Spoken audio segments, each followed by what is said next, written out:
Hi y'all, Choice here. Thank you so very much for joining me again for another session of Choice Spirit. Hey, I'm back again, speaking on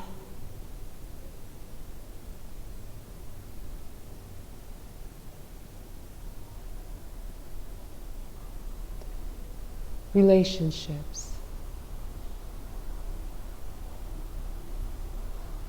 Relationships.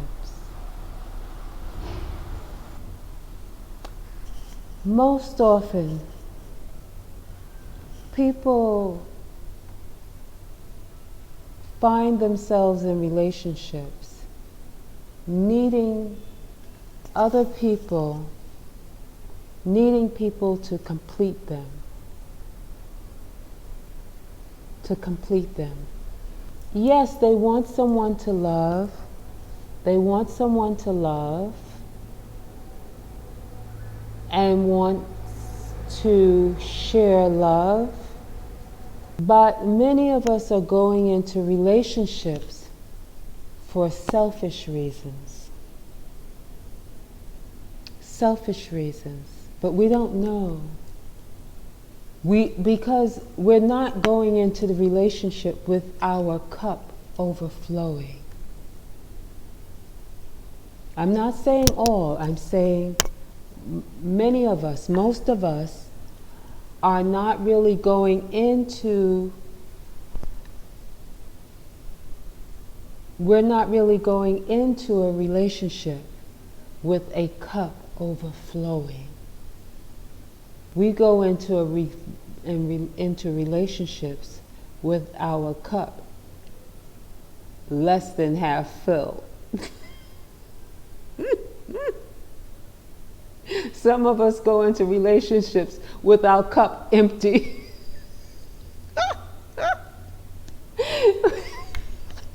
We have the beggar's cup. We go into relationships like how we may go knocking on the neighbor. We go into relationships like how we might go knocking on a neighbor's door looking for a cup of sugar.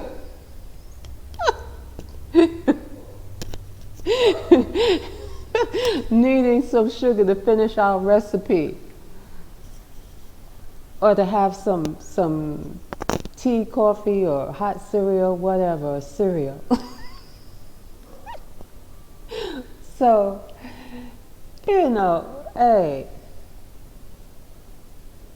it's good to have an idea of this. If we're talking about maintaining relationships, building relationships, maintaining relationships, building relationships, going into a relationship, we ought to know whether or not we're going with a begging cup, or if we're going with a cup overflowing.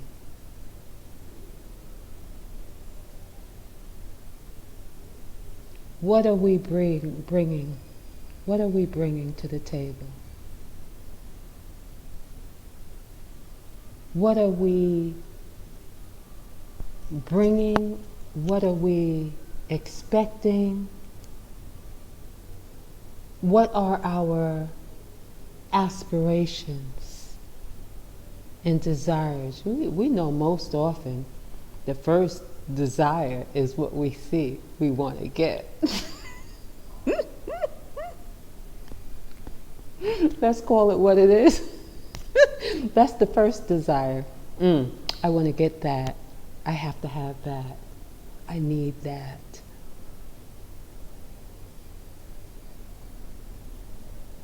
But there's something interesting. There's something really interesting that happens when we come into the life of another with a begging cup, with a needy mindset. And I think I spoke about in one of my other videos how we need everyone to do what we need. We need them to be what we need them to be in order for us to find our bliss. A bliss that it just evades us, that runs away from us. Period. because we're so needy for it, it can't even hang with us. But something interesting happens when people go into a relationship with a needy cup. You want to know what it is?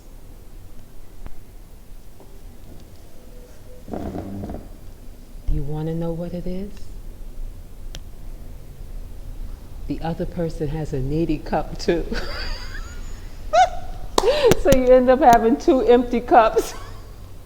So you end up having two empty cups.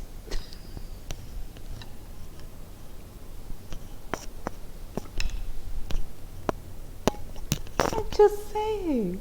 Hey, you can't attract anyone with a full cup when your cup is empty.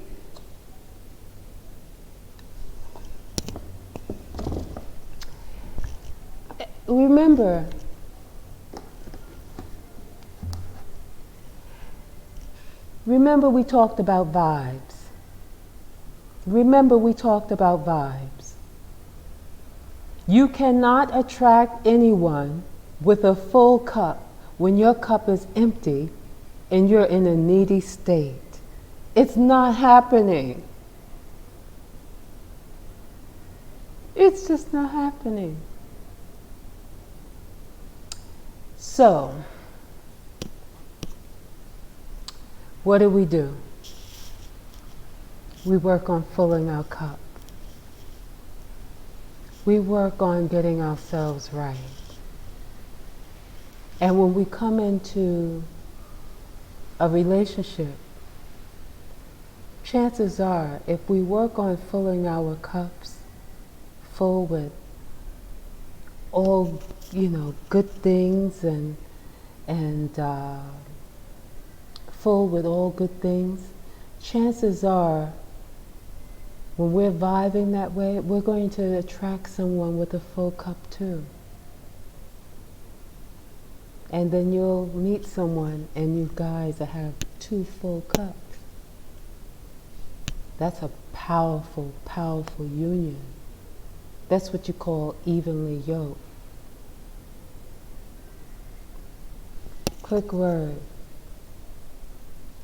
How's your cup?